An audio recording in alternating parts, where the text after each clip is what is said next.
All right, EliGE, phenomenal game one, 16-9/9. A lot of analysts and a lot of the community did not expect you guys to come out to that hot of a start. Can you walk me through what happened on that T side, which led you to a 9-6 half? I think that we just started off a lot hotter than them in general. I feel like us going through like the challenger stage gave us an advantage because, at least from my feeling, I felt like they were a little bit cold coming into it. And I think that we did have a really good read on them. We were super prepped. We had a good game plan. We went up a lot on T side overpass, which, I mean, it's pretty hard to win, honestly, if you're a CT side and you give up that many rounds. So I do want to talk about the 6-1 lead that you guys had. Kind of let that one slip away, I think, to 6-5, 6-6. Those were a lot of consecutive gun rounds there. What was going on through the team? Did you expect the aggressive CT side out of 9 for that? Yeah, I mean, the only thing that they were really doing that was like killing us was just swinging blue, and then outside of that, I think that we were just like making like individual mistakes like on our execs, which was making us lose those rounds. So I think overall, like when we started losing and giving up those rounds, it was just like from being unfocused and making some mistakes. But thankfully, we were able to pull it back, and we had a really strong CT side. A lot of issues that seem to be happening in the first few days of this major has been communication. But from everything that we've now been able to see, it seems like team is smiling, team is happy, team is communicating. Has that been a big contributor to winning some man-down situations? Yeah, I think that the vibes and the comms have been a lot better. It's just progressively gone better since the tournament started. I think that it is something that, you know, some teams can come into the major cold. I'm sure we'll see more of that as like the day goes on. Like the teams that haven't played through the challenger stage might start off cold. Like who knows? We'll see what happens. So I think that is a factor, and I think it was a factor for us.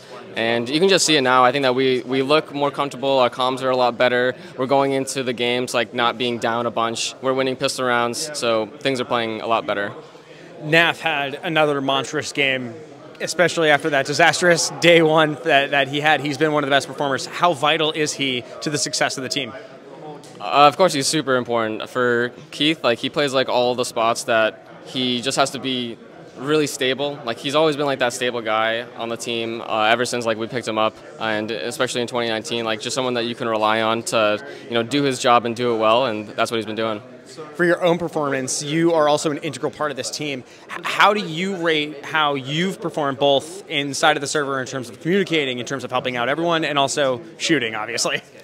I think that overall I've been playing pretty good. Like there's been some maps where like I just don't have like that many opportunities, or like people are like killing everybody. Like this one, for example, like I didn't really have that many like opportunities. Everyone was just like dying around me, and I'm just like holding the flank, which is fine. Like if that's what's gonna happen, like I don't mind. But overall, I think that I've been playing well. I think that like my spots have been like good, like for you know, in the last matches as well. I think that I've had like opportunities. So overall, I'd say my performance has been good.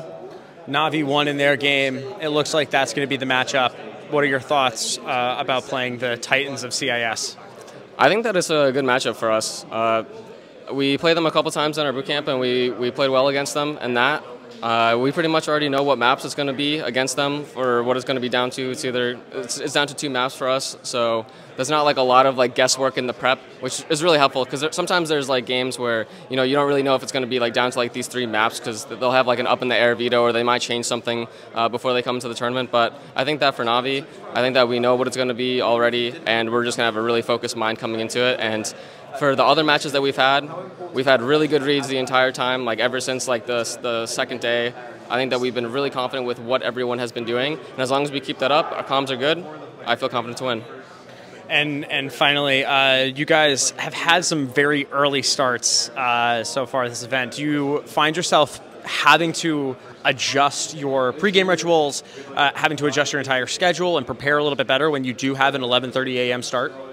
I think that we play better during the morning. I think that as the day goes longer, I feel like everyone gets more tired. So I think that this was the most ideal. I feel like whenever everyone is awake early in the day, like 2 hours ago they just woke up, that's when we're playing our best. And even in the boot camp, honestly, like our first block of scrims were always the best compared to like the second block.